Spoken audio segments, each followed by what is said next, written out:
മദീനതൻ പാത മഹനീയ നേതാ മനം കുളിരണിയാൻ മധുഹോകൾ പാടാം ചന്ദനഗന്ധ സുഗന്ധമിതളിര് ചഞ്ചകമുഞ്ചുള ചമ്പകമലര് ചന്ദനഗന്ധ സുഗന്ധമിതളിര് ചഞ്ചകമുഞ്ചുള ചമ്പകമലര് യാ നബി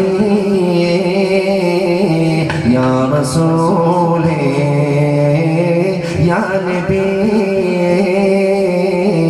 या रसूले या नबी अल्लाह या रसूल अल्लाह मदीनतन पादा महनीय नेदा മനം കുളിരണിയാൻ മധുകൾ പാടാം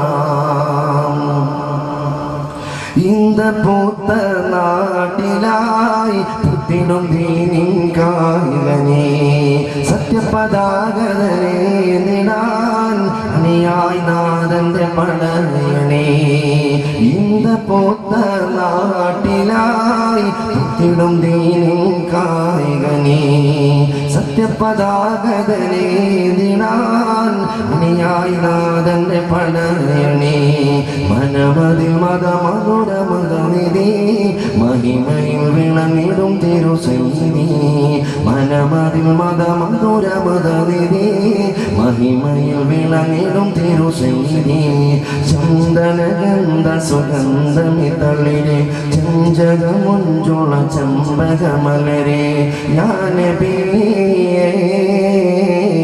യാ റസൂലേ യാ നബി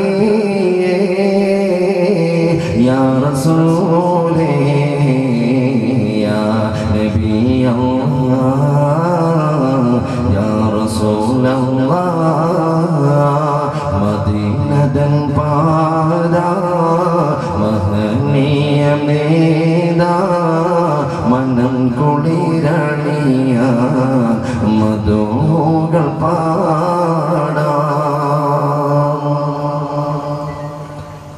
സ്നേഹ ബഹുമാനാദരവുകൾ നിറഞ്ഞ ഉസ്താദ്, പ്രിയപ്പെട്ട പണ്ഡിതന്മാരെ, സ്നേഹസമ്പന്നരായ മാതാപിതാക്കളെ, വാത്സല്യകളായ കൊച്ചുനിജന്മാരെ, സഹോദരി സഹോദരന്മാരെ, ഒരാവർത്തി കൂടി അസ്സലാമു അലൈക്കും വറഹ്മത്തുള്ളാഹി വബറകാതുഹു. അല്ലാഹു സുബ്ഹാനഹു വ തആല നമ്മുടെ ഈ സംഗമം സ്വീകരിക്കുമാറാകട്ടെ.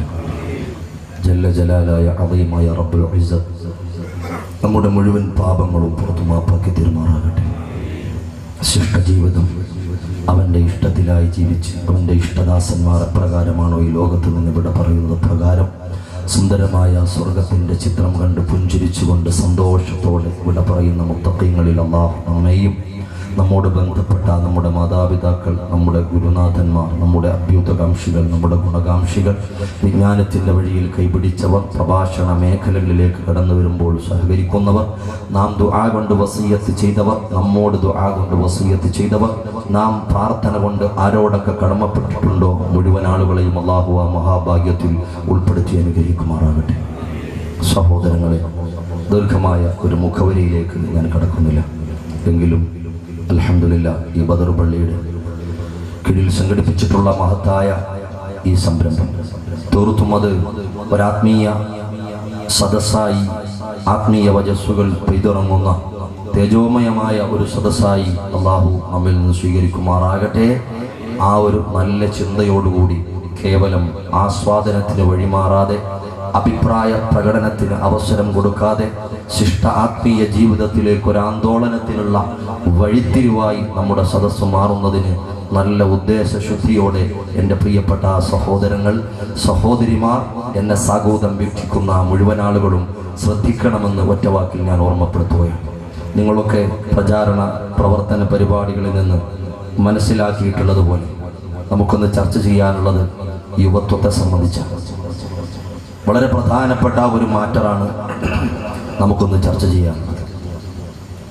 ഏറ്റവും പ്രധാനം എന്ന് പറഞ്ഞാൽ അധികമാകാത്ത രൂപത്തിൽ അതിപ്രധാനമായ ഒരു പ്രമേയത്തെയാണ് മുന്നിൽ വെച്ച് നമുക്ക് ചർച്ച ചെയ്യാറുള്ളത്. ഈ ഒരു വിഷയം കൊണ്ട് എൻ്റെ പ്രിയപ്പെട്ട സഹോദരങ്ങൾ, എന്നെ വീക്ഷിക്കുന്ന സുഹൃത്തുക്കൾ, വിശിഷ്യ യുവതി യുവാക്കൾ, അവരുടെ യുവത്വത്തെ സംബന്ധിച്ചൊന്ന് അപഗ്രഥിക്കണമെന്ന് വർത്തമാനകാല സാഹചര്യത്തെയും ഭൂതകാല ജീവിതത്തിൻ്റെ തിന്മ നിറഞ്ഞ നാൾ വഴികളെയും ഭാവി ജീവിതത്തിൽ കണക്കുകൂട്ടി വെച്ചിട്ടുള്ള അബദ്ധസഞ്ചാര മേഖലയുമൊക്കെ ഒന്ന് അപഗ്രഥിക്കുന്നതിന് ഈ അവസരം വിനിയോഗിക്കണമെന്ന് ഈ സമയം കേൾക്കുന്നവരും ശേഷം ഏതെങ്കിലും ഒരു സംവിധാനത്തിലൂടെ പിന്നീട് കേൾക്കുന്നവരും എൻ്റെ പ്രിയപ്പെട്ടവർ ഗൗരവത്തോടുകൂടി ഇത് മനസ്സിലാക്കണമെന്ന് ഞാൻ ഓർമ്മപ്പെടുത്തുകയാണ്. യുവത്വം എന്നത് കേവലം മനുഷ്യ വിഭാഗത്തിന് മാത്രം നൽകപ്പെട്ടിട്ടുള്ള ഒരു പ്രത്യേകമായ സാഹചര്യമോ തലമോ അല്ല. മനുഷ്യന് മാത്രമുള്ള ഒരു വസ്തുതയല്ല യുവത്വം എന്നുള്ളത്. അള്ളാഹുവിന്റെ സൃഷ്ടി സമൂഹത്തിന് മുഴുവനും യുവത്വമെന്ന മർമ്മപ്രധാനമായ പരമപ്രധാനമായിട്ടുള്ള ഒരു സാഹചര്യം കഴിഞ്ഞു കിടക്കുന്നുണ്ട്. ഈ ലോകത്തിലുള്ള അള്ളാഹുവിന്റെ സൃഷ്ടി സമൂഹത്തിൽ യുവത്വം തൊട്ടു തീണ്ടാത്ത ഒരൊറ്റ സൃഷ്ടിയുമില്ല. ജീവനുള്ളതും ജീവനില്ലാത്തതും ഏതൊക്കെ രൂപത്തിൽ വേണ്ടതുപോലെ ആഴിയിലേക്ക് നമ്മൾ പഠനം നടത്തിയാൽ നമുക്ക് മനസ്സിലാകുന്ന വിഷയമാണ് എൻ്റെ പ്രിയപ്പെട്ട സഹോദരങ്ങളെ. എല്ലാ വസ്തുക്കൾക്കും എല്ലാ പടച്ചവന്റെ സൃഷ്ടിചരാചരങ്ങൾക്കും യുവത്വം കുടികൊള്ളുന്നുണ്ട്. അത് നമുക്ക് 15 കോടി കിലോമീറ്ററുകൾക്ക് അപ്പുറത്ത് നിന്ന് നമുക്ക് പ്രകാശം തരുന്ന 8 മിനിറ്റ് കൊണ്ട് നമ്മിലേക്ക് പ്രകാശം വന്നെത്തുന്ന ആ സൂര്യനാണെങ്കിൽ പോലും അതിനും കൊണ്ടൊരു യുവത്വം. ഞാൻ കേവലം ഒരു ഭംഗിവാക്ക് പറഞ്ഞതല്ല. ശാസ്ത്രത്തിന്റെ നിഗമനത്തിൽ ആ സൂര്യൻ ഉണ്ടായതിന് 500 കോടി വർഷത്തെ പാരമ്പര്യമാണ് സൂര്യന്റെ നിലനിൽപ്പുമായി ബന്ധപ്പെട്ടിട്ട് ശാസ്ത്രം ചർച്ച ചെയ്യുന്നു. ഇപ്പോൾ 500 കോടി വർഷത്തിൽ എത്തി നിൽക്കുകയാണ് സൂര്യൻ. ഇനിയൊരു 500 കോടി വർഷവും ജീവിക്കാൻ ഈ സൂര്യന് പ്രകാശം നൽകാൻ കഴിയുമെന്ന് ശാസ്ത്രം പറയുമ്പോൾ ഏകദേശം അതിന്റെ യുവത്വ സമയമാണ് നമുക്ക് മനസ്സിലാകാം. ഹാഫ് ടൈമായിട്ട് ഏറ്റവും പ്രധാനപ്പെട്ട സമയം. എന്റെ പ്രിയപ്പെട്ട സഹോദരങ്ങളെ, കേവലം മനുഷ്യരിൽ മാത്രമല്ല എന്ന് ഞാൻ നിങ്ങളോട് ഓർമ്മപ്പെടുത്തിയിട്ടുള്ളത് ഈ സദസ്സുമായി ബന്ധപ്പെട്ട് ഇത് ചർച്ച ചെയ്യുന്നത് കൊണ്ട് മാത്രമല്ല, നമ്മുടെ പരിസരത്തുള്ള ഓരോ ജന്തുക്കളിലേക്കും ജീവികളിലേക്കും സസ്യങ്ങളിലേക്കും വൃക്ഷങ്ങളിലേക്കും പടച്ച തമ്പുരാൻ വിധാനിച്ചിട്ടുള്ള മുഴുവൻ സൃഷ്ടിചരാചരങ്ങളുമായി ബന്ധപ്പെട്ട് നമ്മൾ ചിന്തിക്കുമ്പോൾ നമുക്ക് മനസ്സിലാകുന്ന വിഷയമാണ്. ആലോചിച്ചു നോക്കിയേ, ഏതൊക്കെ പച്ചിലകളും അത് പഴുക്കാത്ത ഇലയായി പരിണമിക്കുന്നില്ല. ഏതൊക്കെ പച്ചപ്പുള്ള വസ്തുവും അത് പിന്നെ അതിന്റെ നിറം മങ്ങുകയാണ്, അതിന്റെ വർണ്ണം മാറുകയാണ്, അതിന്റെ ജ്വലനം നിലക്കുകയാണ്, അത് മറ്റൊരു തലത്തിലേക്ക് പരിണമിച്ചു പോവുകയാണ്. ആ കടുകട്ടിയുള്ള ഏതൊരു വൃക്ഷമാണോ നമ്മൾ ഉദ്ദേശിക്കുന്നത്, ആ വൃക്ഷത്തിനൊരു പ്രധാനപ്പെട്ട ഒരു സമയം, ഒരു ഉദാഹരണം പറഞ്ഞാൽ പെട്ടെന്ന് മനസ്സിലാകും. ഒരു വൃക്ഷം അതിന്റെ യുവത്വതലത്തെ കംപ്ലീറ്റ് ചെയ്യുന്നത് എങ്ങനെയാണെന്ന് നമുക്ക് മനസ്സിലാകും. ഏകദേശം ഒരു റബ്ബറുണ്ടോ? റബ്ബറുള്ള ഏരിയ ആണോ? റബ്ബർ കേട്ടിട്ടുണ്ടോ? സമ്പത്ത് കാലത്ത് റബ്ബർ വെച്ചാൽ ആപത്ത് കാലത്ത് വലിച്ചുകൊണ്ടിരിക്കുകയാണ്. അതല്ല നല്ല കാശ് കിട്ടും, എന്തു ആകട്ടെ. അപ്പൊ ആ നിലയ്ക്ക് റബ്ബറുമായി ബന്ധപ്പെട്ട് നമ്മൾ ചിന്തിക്കുമ്പോൾ അതുമായി ബന്ധപ്പെട്ടവർക്കറിയാം 7 വർഷം കഴിയുമ്പോൾ, ഒരു തൈ വെച്ചതിന് ശേഷം 7 വർഷം കഴിയുമ്പോൾ അത് യുവാവായി മാറുകയാണ്. ആ യുവാവായ തൈയിൽ നിന്ന്, ആ വൃക്ഷത്തിന്റെ തടിയിൽ നിന്ന് ഒന്ന് പോന്തി വിട്ടാൽ, ഒരു കത്തി കൊണ്ടെന്ന് പറഞ്ഞാൽ സുന്ദരമായ പാല് കിട്ടും. ആ പാലിന് വലിയ വിലയുണ്ട്. സുന്ദരമായ ആ പാല് കൊണ്ട് എത്രയോ ജനങ്ങൾ ജീവിക്കുകയും അതിലൂടെ സാമ്പത്തികമായ നിലവാരം മെച്ചപ്പെടുത്തുകയും ചെയ്യുന്ന ധാരാളം ജനവിഭാഗങ്ങളെ പല നാടുകളിൽ കാണാൻ പറ്റും. എന്റെ പ്രിയപ്പെട്ട സഹോദരങ്ങളെ, കുറച്ചുകൂടി കഴിഞ്ഞാൽ, കുറച്ചു നാളങ്ങ് കഴിഞ്ഞാൽ പിന്നെ ആ മരം മുറിച്ചിട്ടാലും ഒറ്റത്തുള്ളി പാല് കിട്ടൂല, പിന്നെ മുറിച്ചു വിൽക്കാനേ പറ്റൂ. അതിന്റെ യുവത്വം കഴിഞ്ഞു. ഇതിനു വേണ്ടിയിട്ടാണ് ഞാൻ പറഞ്ഞത്. ഏതൊരു വസ്തുവായിരുന്നാലും യുവത്വം എന്ന് പറയുന്നത്, പ്രിയപ്പെട്ടവരെ, നമ്മൾ മനസ്സിലാക്കണം, ഏറ്റവും കൂടുതൽ ആ ജീവിയിൽ നിന്ന്, ആ വസ്തുവിൽ നിന്ന്, ആ അംശത്തിൽ നിന്ന്, ആ അണുവിൽ നിന്ന് ഏറ്റവും കൂടുതൽ പ്രയോജനമുള്ള പരിപൂർണമായ ആരോഗ്യ സമ്പൂർണമായ ഒരു തലത്തെയാണ് ആ യുവത്വ കാലഘട്ടം പരിചയപ്പെടുത്തുന്നത്. ഞാൻ പറയുന്നത് മനസ്സിലാവുന്നു. ആ യുവത്വ കാലഘട്ടവുമായി ബന്ധപ്പെട്ട് ചിന്തിക്കുമ്പോഴാണ് ഒരു വൃക്ഷമായിരുന്നാലും, ഒരു ജന്തുവായിരുന്നാലും, ഒരു ജീവിയായിരുന്നാലും നമ്മുടെ പ്രമേയ വിഷയമാകുന്ന മനുഷ്യൻ, ആ മനുഷ്യൻ തന്നെ എൻ്റെ പ്രിയപ്പെട്ട സഹോദരങ്ങളെ ആ യുവത്വ കാലഘട്ടത്തിലാണ് ഏറ്റവും കൂടുതൽ സമ്പാദിക്കുന്നത്. എന്ത് സമ്പാദിക്കുന്നത്, എന്ത് സമ്പാദിക്കേണ്ടത്, അവിടെയാണ് നമ്മൾ മനസ്സിലാക്കാൻ. ഒരു യുവത്വ കാലഘട്ടത്തിൽ ആ യുവാവിനെ സംബന്ധിച്ചിടത്തോളം, യുവതിയെ സംബന്ധിച്ചിടത്തോളം അക്ഷീണം ഈ ലോകത്തിന്റെ ഭൂമിയുടെ പുറംതുലിയിലൂടെ പ്രയാണം നടത്തുകയാണ്. ആര് വിളിച്ചാലും നിൽക്കൂല, ആര് പറഞ്ഞാലും കേൾക്കൂല, ആരുടെ പിടുത്തത്തിനും പിടിയിലൊതുങ്ങാതെ പ്രയാണം നടത്തുന്ന, പാറിപ്പറക്കുന്ന ഒരു വല്ലാത്ത അബദ്ധ സഞ്ചാര മേഖലകളിലേക്ക്, അപകടകരമായ സമീപനത്തിലേക്കാണ് നമ്മുടെ യുവതി യുവാക്കളുടെ പോക്കുള്ളത്. ഞാൻ പറഞ്ഞത് ഈ യുവത്വത്തെ സംബന്ധിച്ച്, അതിന്റെ മഹത്വത്തെ സംബന്ധിച്ച് മനസ്സിലാക്കാത്ത ഒരു മനുഷ്യനെ സംബന്ധിച്ചിടത്തോളം അവൻ പരാജയപ്പെട്ടു പോകും. ആണാകട്ടെ പെണ്ണാകട്ടെ, അല്ലാഹു റബ്ബുൽ ഇസ്സത്ത് വെറുതെ തന്നതല്ല ഈ ആരോഗ്യം, വെറുതെ തന്നതല്ല ഈ ചുറുചുറുപ്പ്, വെറുതെ തന്നതല്ല ഈ തന്റെ ഇടം, ഈ ചോരത്തിളപ്പ്, രക്തത്തിളപ്പ്, മസിൽ പവറുള്ള, എന്തിനും ഏതിനും ഇറങ്ങി പുറപ്പെടാൻ കരുത്തുള്ള ഒരു സമയം പടച്ച തമ്പുരാൻ വിധാനിച്ചു തന്നത് വെറുതെയല്ല എന്ന് വളരെ ഗൗരവത്തിൽ നമ്മൾ ചിന്തിക്കേണ്ടതുണ്ട്. പിന്നെന്തിനാ തന്നിട്ടുള്ളത് എന്ന് അതിനോടൊപ്പം ചേർത്ത് ചിന്തിക്കുകയും വേണം. എന്റെ പ്രിയപ്പെട്ട സഹോദരങ്ങളെ, ഒരു മനുഷ്യന്റെ യുവത്വം നഷ്ടപ്പെട്ടു പോയാൽ, ഒരു മനുഷ്യ ജീവിതത്തിൽ ഏറ്റവും അമൂല്യമായ വസ്തു ഏതെന്ന് ചോദിച്ചാൽ നമ്മളെന്ത് പറയും? ഒരു മനുഷ്യ ജീവിതത്തിൽ ഏറ്റവും അമൂല്യമായ വസ്തു എന്തെന്ന് ചോദിച്ചാൽ പലരും പറയും നല്ല കറൻസിയാ, നല്ല പുത്തം പണമാ, അതിനോളം വിലമതിക്കുന്ന മറ്റൊന്നുമില്ല, അത് കൊടുത്താൽ എന്തും കിട്ടും. മുമ്പൊക്കെ പറയും ബാപ്പയും ഉമ്മയും കിട്ടൂല, ഇപ്പൊ ഡ്യൂപ്ലിക്കേറ്റ് അതും കിട്ടും. ആ രൂപത്തിലാണ്. അള്ളാഹു കാത്തിരക്ഷിക്കുമാറാകട്ടെ. എന്റെ പ്രിയപ്പെട്ട സഹോദരങ്ങളെ, ഇന്നത്തെ പത്രം വായിച്ചവർക്കറിയാം, നമ്മുടെ നെൽസൺ മണ്ടേലയുടെ വിഷയവുമായി ബന്ധപ്പെട്ട് ആഫ്രിക്കയുടെ തീരങ്ങളെ സംബന്ധിച്ച് പരിചയപ്പെടുമ്പോൾ ഈ ലോകത്തിൽ അല്ലാഹു പ്രത്യേകമായിട്ടൊരു അനുഗ്രഹം കൊടുത്തിട്ടുണ്ട് ആ മണ്ണിൽ. ആ ആളുകളെ സംബന്ധിച്ചിടത്തോളം കാപ്പിരികളാണെങ്കിലും കണ്ടാൽ അറപ്പും വെറുപ്പും മനുഷ്യന് തോന്നുമെങ്കിലും പക്ഷേ ഒരിക്കലും തോന്നാൻ പാടില്ല എന്ന് പ്രത്യേകം ഞാൻ ഓർമ്മപ്പെടുത്തുന്നു. അങ്ങനെ മനുഷ്യൻ ഒരുപാട് വർണ്ണ വിവേചനത്തിന് വല്ലാത്ത പ്രതിസന്ധിയിലേക്കായപ്പോൾ ഈ ലോകത്തിൽ ഒരുപാട് പോരാട്ടം നടത്തിയതിന്റെ പേരിലാണ് ഈ നെൽസൺ മണ്ടേലയെ കുറിച്ച് വായിച്ചില്ലേ? മണ്ടേല അല്ലേ? ആള് അറിയോ? മണ്ടേല തന്നില്ലേ? മണ്ടയിലേ അല്ല, മണ്ടേല. ഈ മണ്ടേലയെ സംബന്ധിച്ച് ചിന്തിക്കുമ്പോൾ എന്റെ പ്രിയപ്പെട്ടവരെ, ആ ആഫ്രിക്കൻ നാടിനെ സംബന്ധിച്ച് പരിചയപ്പെടുത്തുന്നിടത്ത് കാണാം ഏറ്റവും കൂടുതൽ വൈരക്കല്ലുള്ളത്, രത്നക്കല്ലുള്ളത് ഈ ലോകത്തിൽ ആഫ്രിക്കൻ നാടുകളിലാണ്. അപ്പൊ നമ്മൾ പറയും ഏറ്റവും കൂടുതൽ മരതകവും മാണിക്കവും രത്നവുമാണ് ഏറ്റവും വലിയ സമ്പത്ത് നമ്മൾ പറയും. അല്ലെങ്കിൽ സഹോദരിമാരോട് ചോദിച്ചാൽ പറയും ഉസ്താദേ അത് മഞ്ഞലോഹമാണ്, സ്വർണമാണ്, അല്ലെങ്കിൽ വൈറ്റ് ഗോൾഡാണ്, അല്ലെങ്കിൽ വജ്രമോതിരമാണ്. എന്തുമാകട്ടെ, നമ്മൾ വിചാരിക്കുന്ന, നമ്മൾ മനസ്സിലാക്കുന്ന രൂപത്തിലാണോ അമൂല്യമായിട്ടുള്ള സംഭവത്തെ അള്ളാഹു സജ്ജീകരിച്ചിട്ടുള്ളത്? ഏറ്റവും വലിയ അമൂല്യമായ പ്രപഞ്ചത്തിലുള്ള സമ്പത്ത് എന്ന് പറഞ്ഞാൽ മനുഷ്യന്റെ സമയമാണ്, മറന്നു പോകണ്ട. അതിനോളം അമൂല്യമായ സമ്പത്ത് പ്രപഞ്ചത്തിൽ ഇല്ല. സമയത്തെ സംബന്ധിച്ചിടത്തോളം എന്റെ പ്രിയപ്പെട്ടവരെ, ഈ ലോകം മുഴുവനും നമ്മുടെ സ്വന്തമാണെന്ന് നമ്മൾ കരുതി കൂട്ടിയാലും, നമ്മൾ മനസ്സിൽ സങ്കല്പിച്ച് ആ ലോകം മുഴുവനും പകരം കൊടുത്താൽ, ചിന്തിക്കണം എന്റെ പ്രിയപ്പെട്ട സഹോദരങ്ങളെ, ആ ലോകം മുഴുവനും പകരം കൊടുത്താൽ കഴിഞ്ഞുപോയ ഒരു വർഷം കിട്ടുമോ?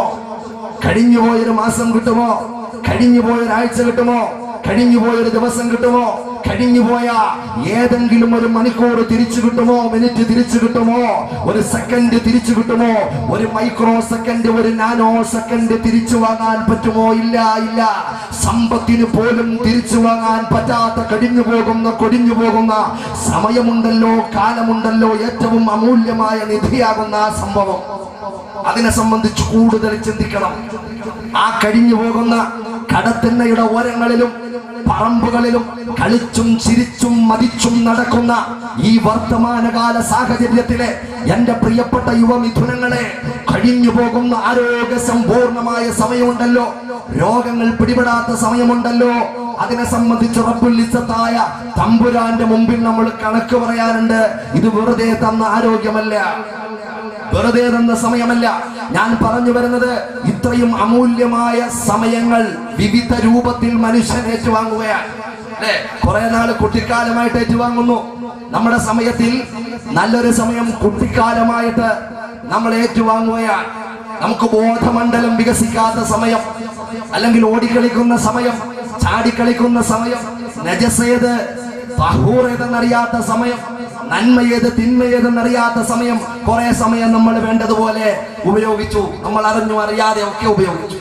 കടന്നു വരുമ്പോൾ, ബാല്യം കടന്നു വരുമ്പോൾ, യൗവനം കടന്നു വരുമ്പോൾ, ഏറ്റവും മർമ്മപ്രധാനമായിട്ടുള്ള യുവത്വം എന്ന തലത്തിലേക്ക് അവന്റെ സമയത്തെ ബന്ധപ്പെടുത്തുമ്പോൾ, എന്റെ പ്രിയപ്പെട്ട സഹോദരങ്ങളെ, കേവലം ഒരു പ്രഭാഷണ പ്രഘോഷണ പ്രഹസനമായി ഇതിനെ കാണരുത്. എന്റെയും നിങ്ങളുടെയും ജീവിതത്തിൽ കഴിഞ്ഞു പോയിട്ടുള്ള യുവത്വ സമയത്തിൽ സംഭവിച്ചു പോയിട്ടുള്ള പാപകരമായ പ്രവർത്തനത്തെ പടച്ച തമ്പുരാന്റെ മുമ്പിൽ പരിഹരിക്കാനുള്ള ഒരു നീതിപൂർണമായിട്ടുള്ള ഒരു നല്ല ചിന്തയോടുകൂടി വേണം ഇതിനെ വീക്ഷിക്കാൻ ഞാൻ ഓർമ്മപ്പെടുത്തുകയാണ്. അള്ളാഹു അനുഗ്രഹിക്കുമാറാകട്ടെ. അള്ളാഹു നമ്മുടെ മനസ്സുകളിൽ മാറ്റത്തിന്റെ പടപ്പാട്ട് വിതറാൻ ഈ ചെറു സദസ് അള്ളാഹു സ്വീകരിക്കുമാറാകട്ടെ. കേവലം പ്രഹസനമായിട്ട് അള്ളാഹു ഇതിനെ മാറ്റി നാളെ റബ്ബുൽ ഇസ്സത്തിന്റെ മുമ്പിൽ ഇതിനു വേണ്ടി സമാധാനം പറയുന്ന ഒരു ദുരവസ്ഥയെ തൊട്ട് പടച്ച തമ്പുരാൻ കാത്തുരക്ഷിക്കുമാറാകട്ടെ.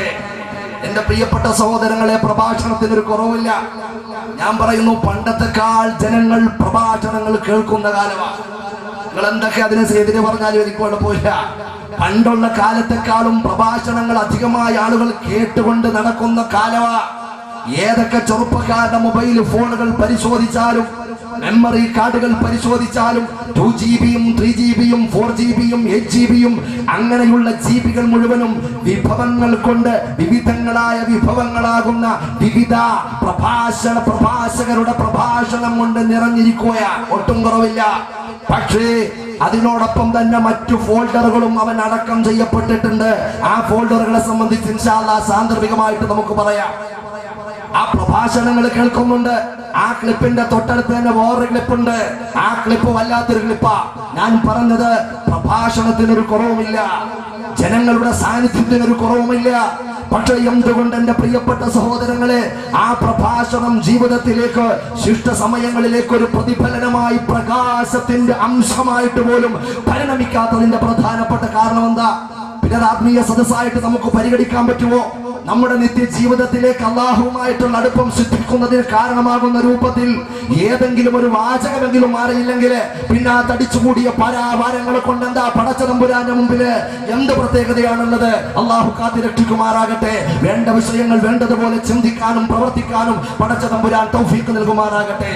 ഞാൻ പറഞ്ഞു വന്നത്, അമൂല്യമായ അള്ളാഹു റബ്ബുൽ ഇസ്സത്ത് കനിഞ്ഞരുളിയ സമയമുണ്ടല്ലോ, നഫായിസുൽ ഔഖാത്ത്. ആ വളരെ അമൂല്യമായ സമയം, ആ സമയത്തിൽ ഒരു മനുഷ്യന്റെ ജീവിതത്തിലെ വിവിധ മേഖലകളുമായി ബന്ധപ്പെട്ടുകൊണ്ടാ കഴിഞ്ഞു പോകുന്നത്. ആ മേഖലകളിൽ ഏറ്റവും മർമ്മപ്രധാനമായ മേഖലയാണ് യുവത്വ കാലഘട്ടത്തിലൂടെ സമയവുമായി ബന്ധിക്കപ്പെട്ടുകൊണ്ട് ഒരു മനുഷ്യ ജീവിതത്തിൽ കടന്നു പോകുന്ന സമയം. എന്നോടൊപ്പം വരാൻ പറ്റുന്നുണ്ടോ? എന്നോടൊപ്പം സഞ്ചരിക്കാൻ പറ്റുന്നുണ്ടോ? അതോ ഞാൻ ബ്ലിഞ്ച് ചെയ്യാന്ന് പറഞ്ഞ് കേട്ടുകൊണ്ടിരിക്കുക മാത്രമാണോ? എന്നോടൊപ്പം സഞ്ചരിച്ചെങ്കിൽ മാത്രമേ എന്റെ പ്രിയപ്പെട്ടവരെ ഇതിന്റെ ആകത്തുക കിട്ടുകയുള്ളൂ. അല്ലാഹു തആല ബറക്കത്ത് ചെയ്യുമാറാകട്ടെ. അപ്പോൾ ഈ യുവത്വ കാലഘട്ടത്തെ കുറിച്ച് വേണ്ടതുപോലെ ചിന്തിക്കുകയും അതിന്റെ മഹത്വം അറിഞ്ഞ് പ്രവർത്തിക്കുകയും ചെയ്താലല്ലാതെ എന്റെ പ്രിയപ്പെട്ടവരെ പടച്ച തമ്പുരാന്റെ മുമ്പിൽ നമ്മൾ രക്ഷപ്പെടാമെന്നുള്ള വ്യാമോഹം വേണ്ട. ഖബറിൽ കിടക്കണമെന്നുള്ള ചിന്തയുണ്ട്, പരലോകത്തെ കുറിച്ചുള്ള വിശ്വാസമുണ്ട്. അസ്രായിൽ എന്ന് പറയുന്ന ഒരു മലക്കിനെ സംബന്ധിച്ച് നമുക്ക് ഉറപ്പുണ്ടെങ്കിൽ ഇന്നല്ലെങ്കിൽ നാളെ അസ്രായിനെ നമ്മൾ കണ്ടുമുട്ടേണ്ടവരാ. ആ അസ്രായിൽ അലൈഹിസ്സലാത്തു വസ്സലാം കടന്നു വരുമെന്നുള്ള ഒരു ചെറിയ ചിന്തയുണ്ടെങ്കിൽ നാം കഴിഞ്ഞു കിടക്കുന്ന, നമ്മിൽ നിന്നും കൊഴിഞ്ഞു പോകുന്ന യുവത്വത്തെ സംബന്ധിച്ച്, അതിന്റെ മഹത്വത്തെ സംബന്ധിച്ചൊന്ന് മനസ്സിലാക്കൽ അനിവാര്യമാണ്. എന്റെ പ്രിയപ്പെട്ട സഹോദരങ്ങളെ, ആ യുവത്വത്തെ സംബന്ധിച്ചിടത്തോളം എല്ലാവരും കോർഡിനേറ്റ് ചെയ്യുന്നത് യുവാക്കളെയാണ്. എല്ലാവർക്കും ആവശ്യം യുവാക്കളെയാണ്. കൊച്ചുകുട്ടികളെ ആർക്കും ആവശ്യമില്ല. പ്രായം ചെന്നവരെ സംഘടനയിൽ മെമ്പർഷിപ്പ് കൊടുക്കുന്നതിനെ സംബന്ധിച്ചൊന്നും ചർച്ചയില്ല. യുവാക്കളെ കൊണ്ട് നിബിഡമാകേണ്ട രാഷ്ട്രീയ സംഘടനകളാകട്ടെ, ഏത് സംഘടനകളുമാകട്ടെ, എന്റെ പ്രിയപ്പെട്ടവരെ, അവർക്ക് ആവശ്യം യൂത്തിനെയാണ്, യുവാക്കളെ. കാരണം ഒരു നാട്ടിൽ 10 യുവാക്കൾ, ശ്രദ്ധിക്കണം നിങ്ങൾ, ഒരു നാട്ടിൽ കൂടുതലൊന്നും വേണ്ട, 10 യുവാക്കൾ നന്മയുടെ തിരുനാളം തെളിച്ചാൽ ഈ സദസ്സ് ഇവിടെ ഒരുമിച്ച് കൂടാൻ കാരണം എന്താ? കൂട്ടത്തിൽ ഞാൻ പറയുക, അള്ളാഹുവിന്റെ ദീൻ പഠിക്കണമെന്ന്, അള്ളാഹുവിന്റെ ദീൻ കേൾക്കണമെന്ന്, ഈ നാട് ആത്മീയമായിട്ടുള്ള ചലനങ്ങളിൽ സമ്പുഷ്ടമാകണമെന്ന് ആത്മാർത്ഥമായിട്ട് ആഗ്രഹിക്കുന്ന കയ്യിലുണ്ടാവുന്ന ചില യുവാക്കൾ മുന്നോട്ട് വന്നതിന്റെ പ്രതിഫലനമാണെന്ന് പ്രിയപ്പെട്ടവരെ ഈ വിനീതനായി ഞാൻ വന്നതും നിങ്ങൾ എന്റെ മുമ്പിൽ കൂടി കണ്ടോ. 10 യുവാക്കൾ മതിയാകും ഒരു നാട്ടിൽ നന്മയുടെ തിരുനാളം തെളിക്കാൻ അവർ തീരുമാനിച്ചാൽ ഏതൊക്കെ മലയിളകി വന്നാലും ആ വെളിച്ചത്തെ ഊതിക്കെടുത്താൻ സാധ്യമല്ല. അത്രയ്ക്കും കരുത്താണ് യുവത്വത്തിന്റെ കരുത്ത്. ആ മനക്കരുത്ത് വല്ലാത്ത കരുത്ത, ആ ശരീരത്തിന്റെ കരുത്ത് വല്ലാത്ത കരുത്ത, ആ തിളപ്പ് വല്ലാത്ത കരുത്ത. എന്താ വിഷയം? നല്ല രൂപത്തിൽ ചെലവഴിക്കുമ്പോൾ ആ യുവത്വം പ്രസരിക്കുകയാൽ അള്ളാഹു ഇതിന്റെ പിന്നിൽ പ്രവർത്തിച്ചിട്ടുള്ള പതിപ്പിച്ചിട്ടുള്ള ഓരോ ചലനങ്ങളും ചുവട്ടടികളും പടച്ച തമ്പുരാന്റെ മുമ്പിൽ വലിയ പ്രതിഫലം കിട്ടുന്ന രൂപത്തിൽ അള്ളാഹു കബൂൽ ചെയ്യുമാറാകട്ടെ. എന്റെ പ്രിയപ്പെട്ട സഹോദരങ്ങളെ, മറിച്ച് 10 യുവാക്കൾ ഒരു നാട്ടിൽ, ശ്രദ്ധിക്കണേ നിങ്ങൾ, വിശദീകരിച്ച് പറയാനുള്ള സമയം പോരാ. 10 യുവാക്കൾ ഒരു നാട്ടിൽ അവർ തിന്മയുടെ വക്താക്കളായ, ഇരുളിന്റെ വക്താക്കളായ, ഫിത്ന ഫസാദ് ഇഷ്ടപ്പെട്ട് മുമ്പോട്ട് വന്നാൽ ആ നാട്ടിൽ പിടിച്ചു നിർത്തപ്പെടാൻ പറ്റാത്ത കുഴപ്പങ്ങൾ ഉണ്ടാകുമെന്നും ആ നാണയത്തിന്റെ മറുസൈഡിലൂടെ നമ്മൾ മനസ്സിലാക്കേണ്ട മറ്റൊരു വിഷയമാണ്. അപ്പൊ കാരണം എന്താ? ഏറ്റവും കൂടുതൽ പടച്ച തമ്പുരാൻ ഇഷ്ടപ്പെടുന്ന ഒരു മനുഷ്യ ജീവിതത്തിന്റെ തലത്തിൽ ഏറ്റവും വലിയ തലം എന്ന് പറയുന്നത് യുവത്വമാണ്. ഒരു യുവാവെന്ന് സുജൂദ് ചെയ്താൽ, ശ്രദ്ധിക്കണേ, ഒരു യുവാവ് നന്മയുമായി ബന്ധപ്പെട്ടാൽ, ഒരു യുവതി അല്ലാഹു റബ്ബുൽ ഇസ്സത്തിന്റെ മുമ്പിൽ 2 കരങ്ങളും ഉയർത്തിക്കൊണ്ട് 2 കണ്ണുനീർ വീഴ്ത്തിയ ഉടമസ്ഥനായ, ഉലകത്തിന്റെ ഉടമസ്ഥനായ ജല്ല ജലാലായ അദീമായ റബ്ബുൽ ഇസ്സത്തിന് സന്തോഷം ഉണ്ടാകുന്നത് പോലെ കുട്ടികൾ ഇബാദത്ത് ചെയ്താൽ സന്തോഷം ഉണ്ടാവൂല. വാർദ്ധക്യ അവസ്ഥയിലുള്ള ആളുകൾ ഇബാദത്ത് ചെയ്താൽ അത്രയും സന്തോഷം പടച്ചവനും അത്രയും തൃപ്തി ഉണ്ടാവൂല. ഞാൻ കേവലം ഭംഗിവാക്ക് പറയുകയില്ല. എന്റെ പ്രിയപ്പെട്ടവരെ, വാർദ്ധക്യ അവസ്ഥയിലുള്ള നമ്മുടെ പ്രിയപ്പെട്ട ഉപ്പമാരുടെ ഇബാദത്ത് പടച്ചവന് വേണ്ടാന്നല്ല പറഞ്ഞതിന്റെ അർത്ഥം. കുട്ടികളുടെ ഇബാദത്ത് പടച്ചവന് വെറുപ്പാണെന്നല്ല പറഞ്ഞതിന്റെ